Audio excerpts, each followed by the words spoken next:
I speak in the name of God, Father, Son, and Holy Spirit. Amen. Amen. Please be seated.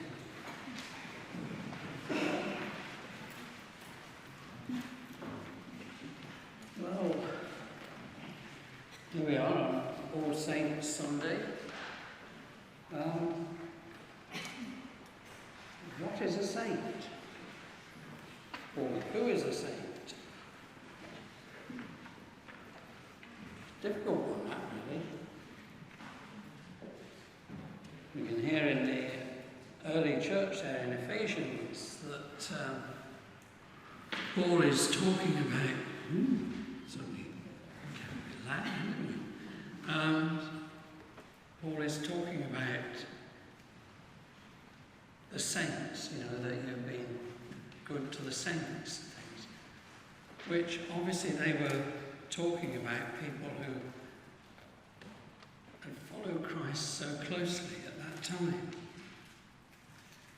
And that is really what a saint is, somebody who's served God and somebody who's gone the extra mile, really, in following Christ. Sometimes we say, isn't he a saint? Or isn't he or isn't she a saint? When somebody's done something nice for us or helped us in some way, well, maybe. That is something for God to know and to judge. And I feel that it's very difficult for us to, what you might say, make saints. The Catholic Church still does make saints, quite a lot really, over the last 100 years. Many saints, I don't know how many, but many saints have been made by the Catholic Church. And some you think, well, that was really good. Mother Teresa, gave her life to helping the poor and that sort of thing. But in the Church of England, we've not sort of made saints like that, not since the Reformation, but we've commemorate people. And there are many people who are very deserving of commemoration, people who have been incredibly good Christians, some of them bishops, and some of them not. And some of them, who have really done great things, like William Wilberforce, who worked a great part of his life for the abolition of slavery. Great man. The truth is that many of the ancient saints have very little historic basis, really. Often there's a name with a few dubious stories of miraculous events, and people saying, "Oh yes, well I prayed to them and I was cured," and that sort of thing. And on a Wednesday when we have communion here, we commemorate very often these sort of minor saints, and I look up stuff beforehand and I think, nothing really to say about that person. And it did become a bit of a joke here, actually, that I would say, and we don't know anything about them. But in 1,000 years' time, if the world still exists, there would probably be more documents in the cloud. That's technical for you people who don't understand these things. Well, I don't really, but anyway, it's sort of the place where all this information gets stored. And there'll probably be a lot more about Father Andrew on it than there is about Jesus Christ. And that is a truth. There'll be more written information and probably pictures and everything else about Father Andrew than there have been about Jesus Christ. Today we tend to have celebrities, like Father Andrew.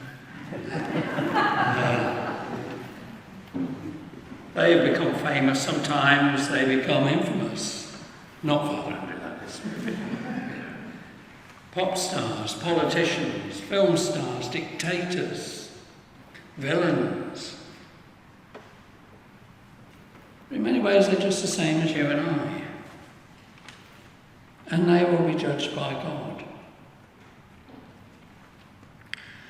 Last week, I was celebrating the Eucharist in All Saints Church, Burnham Thorpe in North Norfolk, in the Norwich Diocese, by kind permission of the Bishop of Norwich. It's a church which is a bit smaller than this. Well, I suppose it's about the size of this, without the bits on the side, I suppose.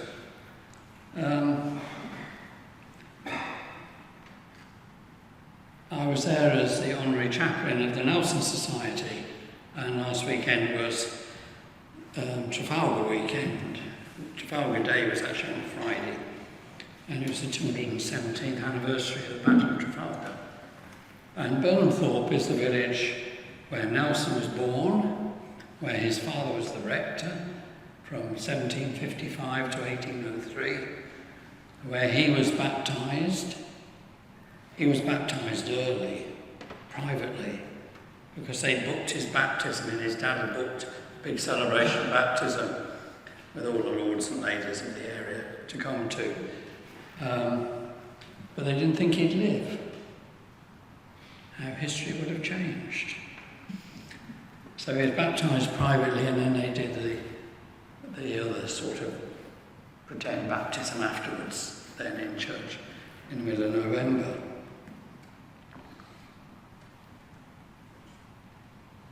He lived there then for 12 years, until he joined the Navy. Started young in those days. And then later, in his late 20s, he came back with his wife then to live there. He was what technically we call in the naval history on the beach. Basically, he was unemployed between wars. And he lived there for another 5 years. And, he listened to his father preaching every week. He knew the Bible. He learned his Bible there as a young man. He was educated, which the vast majority of people in that area wouldn't have been at that time. If you go up to North Norfolk by the Burnhams now, they call it Chelsea by the Sea. And yet, 200 years ago, it was an impoverished area, and the peasants who lived around there struggled just to stay alive. But Nelson was privileged. He learned to write, and he wrote in vast amount, in fact, during his lifetime. And he listened to his father. He became a Christian man. It was a great privilege for me to be allowed to take the service there last week in a church that I visited many times over about the last 50 or so years. Nelson would have learnt his scriptures in the pews there. And I was preaching last week to about 30 or 40 locals from the area, one or two who were quite Burbage, has to be said, and one of them afterwards who told me that he had the patronage of some parishes in Leicestershire, so nice. And but yes, it was a great privilege to be there. But Nelson was no saint. He was probably the best naval commander this country or the world has ever known. He was the most successful of naval commanders. But he was no saint. his marital infidelities, etc., and all the Lady Hamilton business and all that sort of thing, you will know that he was no saint. But to many of the people there, although there were 30 or 40 local people, there were nearly 100 my Nelson Society friends there, who most of them know a lot more about Nelson than I do, although I know a fair bit, has to be said.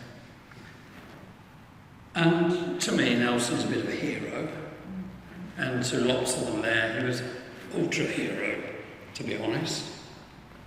But we all have our heroes, don't we? I was talking to somebody a while ago, who's an incredible Elvis Presley fan.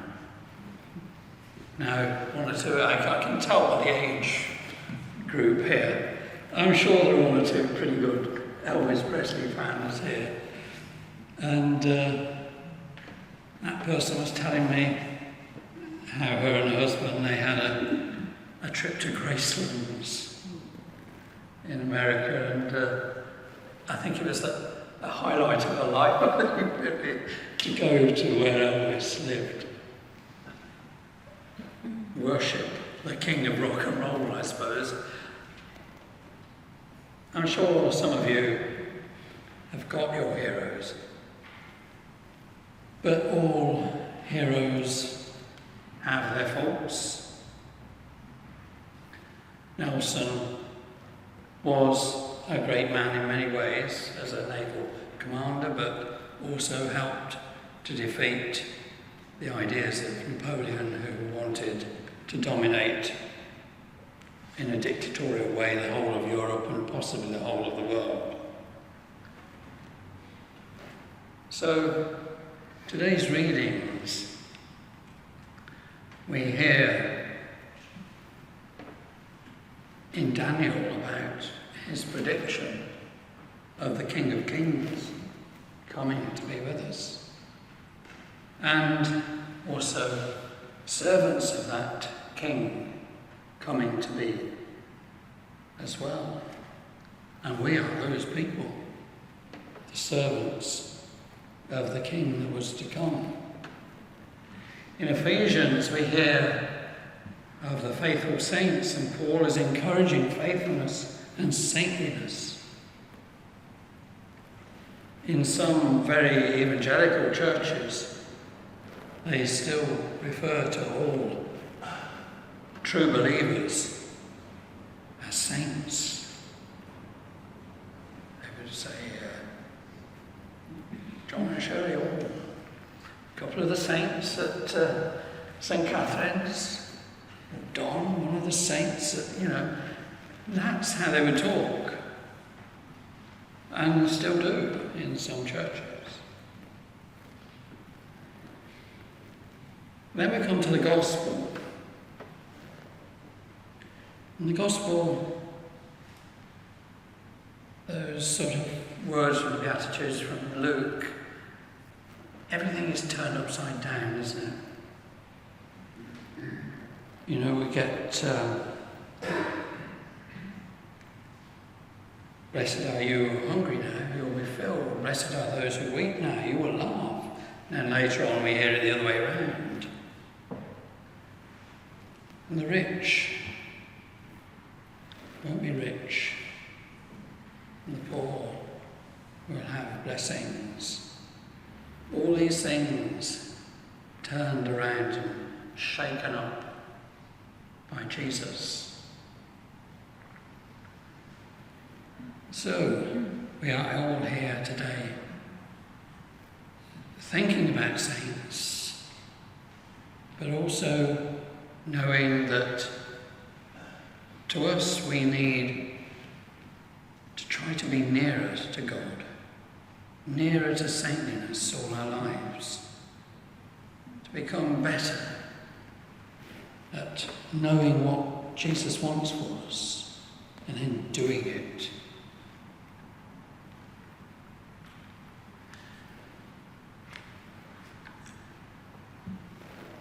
Some of you know that for about 17 years in my ministry, I worked in some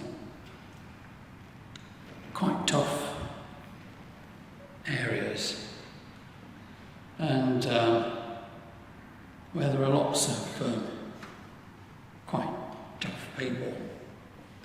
Perhaps that's why the bishop chose me, I don't know.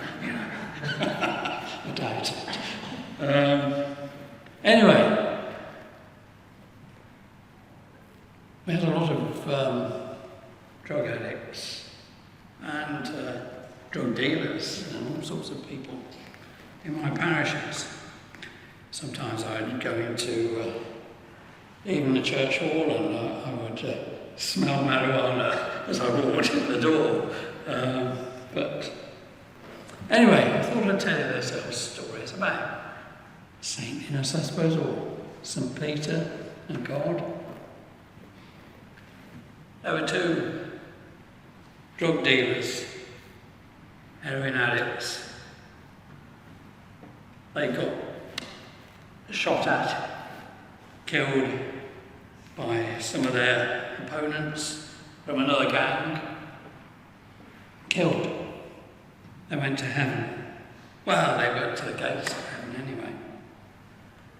And St. Peter meets them there. And they say to St. Peter, "You're going to let him, mate?" And St. Peter reviews, he gets their records out, and he looks at them and says, "Oh, crikey, this is not good here, is it? So I think I'd better refer this up to the boss, to God." So he goes away, and God talks to St. Peter and says, "These chaps really have been bad, haven't they? But stealing, lying, drug dealing, bad behaviour, addicts."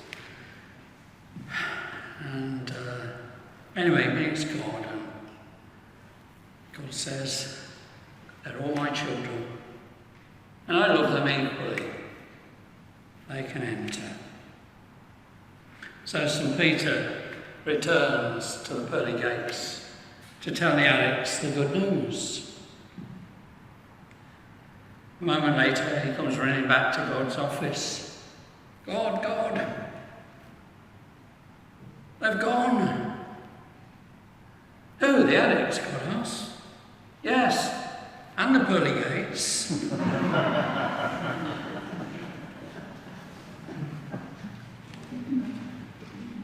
We all rely on God's judgment in our lives. We need to be more saintly. We need to follow God more closely. God will judge us. He will judge us as he loves us as well.